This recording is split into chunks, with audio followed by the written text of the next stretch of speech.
सांगली लोकसभा मतदारसंघात काँग्रेसमधून बंडखोरी करणाऱ्या विशाल पाटील यांनी विजयाचा गुलाल उधळला। विजयी आघाडी मिळाल्यानंतर प्रतिक्रिया देताना विशाल पाटलांनी भाजप, राष्ट्रवादी आणि काँग्रेसच्या नेत्या पदाधिकाऱ्यांनी आपल्याला मदत केल्याचं म्हटलं।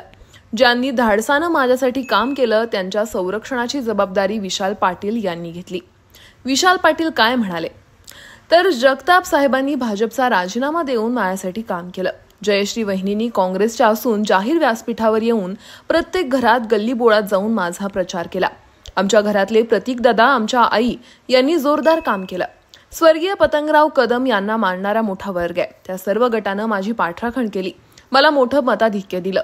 आराराबा यांना मानणारा मोठा वर्ग आहे, त्यांचा मतदारसंघ हा मावळत्या खासदारांचा मतदारसंघ होता, पण तिथेही मला मताधिक्य मिळालं कारण आबांचे माझ्यावर असलेले आशीर्वाद, असं विशाल पाटील म्हणाले।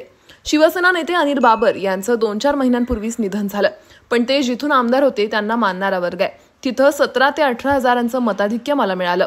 विटा शहरात मला वाटलं नाही की मताधिक्य मिळेल, पण भाजपचे औटी देवमाने असतील, दुर्वे असतील, राष्ट्रवादीचे बागवान, काँग्रेसचे नगरसेवक यांनी धाडसानं माझं काम केलं, म्हणून मला 25 हजारांचं मताधिक्य मिळालं। सांगलीत सगळे काँग्रेस पदाधिकारी माझ्या पाठीशी होते, असा गौप्यस्फोट विशाल पाटील यांनी केलाय। तर हा विजय जनतेचा, असं सौ पूजाताई पाटील यांनी म्हटलंय।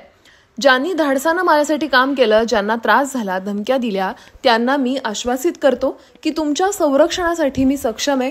काही अडचणींमुळे जे मला मतदान करू शकले नाहीत त्यांच्याविषयी माझ्या मनात कुठलाही आकस नाही। मी सगळ्यांना सोबत घेणार, कुणाला त्रास देणार नाही, असंही विशाल पाटील म्हणाले। एवढं प्रेम जनतेने मला दिलेलं आहे। मी अपक्ष उमेदवार होतो, अपक्ष उमेदवार असून सुद्धा एवढ्या मोठ्या प्रमाणात पाठिंबा दिलाय। पूर्णपणे मी ह्या निवडणुकीचा निकाल पाहून भारावून गेलेलो आहे।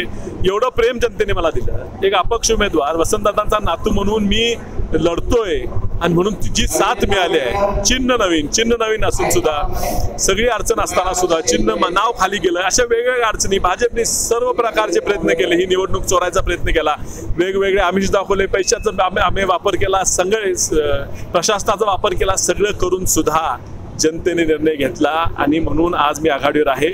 मी ह्या ठिकाणी जनतेचे आभार मानतो। खास करून काही लोकांचे आभार मला मानावे लागणार, ते मी मानलेच पाहिजेत। बाळासाहेब आंबेडकरांनी मला पाठिंबा दिला, एक मोठा निर्णय त्यांनी घेतला आणि त्या निर्णयामुळे मी ह्या ठिकाणी मला एवढं चांगलं मताधिक्य मिळालं। ते ह्या ठिकाणी पिछाडीवर आहेत हे मला दुःख होते, पण संविधानाचा रक्षक म्हणून मी त्या ठिकाणी जातो, ह्याचा मला अभिमान आहे। ते काम मी चांगल्यापणे करणार। मला ह्या ठिकाणी अजितराव घोरपडे सरकारांनी त्यांच्या पक्षाची अडचण असताना सुद्धा मला पाठिंबा दिला। विलासराव जगताप साहेबांनी पक्षाचा राजीनामा देऊन मला या ठिकाणी पाठिंबा दिला। जयश्री वहिनी काँग्रेस पक्षाचे असून सुद्धा त्यांनी जाहीर व्यासपीठावर येऊन प्रत्येक घरगुती जाऊन, गल्ली गोळात जाऊन माझा प्रचार केला। प्रतीक दादा, आमचे घरचे सगळे, माझी आई, सगळ्यांनी जोरदार काम केलं। हे सोडून मला स्वर्गीय कदम साहेबांना मानणारा ह्या जिल्ह्यात, ह्या राज्यात खूप मोठा गट आहे। ह्या सर्व गटांनी माझ्या मागे माझी पाठराखण केली, मोठ्या मताधिक्य मला दिलं। स्वर्गीय आराराबा पाटील साहेब यांचाही मानणारा ह्या जिल्ह्यात मोठा वर्ग आहे। त्यांचा जो मतदारसंघ आहे, विधानसभा मतदारसंघ, जे स्मिता नेतृत्व करतात, तो स्थानिक संजय काकांचा म्हणजे मावळत्या खासदारांचा मतदारसंघ आहे। त्या मतदारसंघात सुद्धा मला मताधिक्य मिळते। याचं कारण म्हणजे स्वर्गीय आबांच्या माझ्यावर असलेले आशीर्वाद। स्वर्गीय अनिल भाऊ बाबर यांचं 2-4 महिन्यापूर्वी निधन झालं। ते ज्या मतदारसंघाचे आमदार होते, त्या मतदारसंघातले आणि जिल्ह्यातले त्याला मानणारा पूर्ण वर्ग हा माझ्या पाठीमागे राहिला।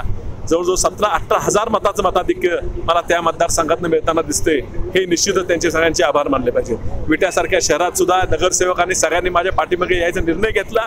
विटा शहरात मला वाटतं तुम्ही पिछाडी जाऊन, विटा शहरात सुद्धा मला मताधिक्य मिळाला। मिरज शहरात भाजपचे आवटी असतील, देवमाने असतील, दुर्वे असतील, त्यांच्या राष्ट्रवादी बागवान असतील, काँग्रेसचे सगळे नगरसेवक असतील, त्या सगळ्यांनी माझा धाडसाने माझं काम केलं म्हणून मिरज विधानसभा मतदारसंघात जवळजवळ 25 हजारचं मताधिक्य मला इथं मिळायला लागले। सांगली मतदारसंघात सुद्धा 18 ते 20 हजारचं मताधिक्य मिळाले। सांगलीत ते काँग्रेसचे सर्व पदाधिकारी हे माझ्या पाठीशी राहिलेले ह्यातनं सरळ दिसून येते। हा विजय हा जनतेचा आहे। मी आता निवडून आलेलो जवळजवळ आहेच। निवडून आल्यावर सुजित कदम आमचे नेते आहेत आणि ते आणि आमची जी दोस्ती आहे, जी एकी आहे, ती आता कायमची एकी आहे। ती अशीच एकी राहणार आणि पुढचे सर्व निर्णय हे बाळासाहेब वरती पक्षश्रेष्ठींची चर्चा करून मला कळवतील, त्या पद्धतीने पुढची वाटचाल। प्रत्येक निवडणुकीमध्ये विशाल पाटलांना संघर्ष करावा लागला, मात्र एकच कामगिरी केली जी ऐतिहासिक केली, कारण सांगलीमध्ये आतापर्यंत कधी अपक्ष उमेदवार निवडून आले नव्हते। हे पहा, हा अपक्ष उमेदवार जरी असला, अपक्ष चिन्ह जरी असलं तर महाविकास आघाडीच्या विचाराचा उमेदवार म्हणून जनतेने मला ओळखलेला आहे.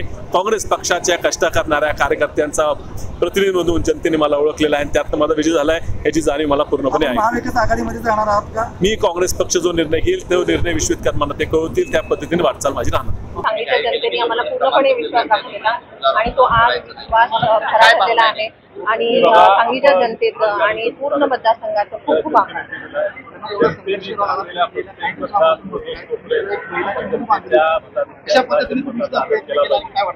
नाही, महिलांना नक्कीच एक बदल पाहिजे होता आणि महिलांसाठी आम्ही महिलांना पण विश्वास दिला आहे की येत्या काळात आता दादा खासदार झाल्यावर नक्कीच आम्ही महिलांसाठी भरपूर काम करू आणि महिलांसाठी नक्कीच हा आम्ही विश्वास महिलांना दिला आहे आणि महिला आमच्या पाठीशी राहिलेल्या आहेत आणि त्याच्यासाठी महिलांचाही खूप खूप आभार.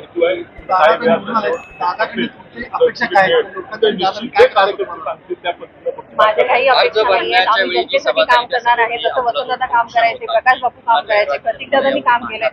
आमच्या रक्तात वसंतदादांचं रक्त आहे आणि आम्ही जनतेसाठी काम करणार आहे. 5 वर्ष आम्ही जनतेसाठी झटणार आहे.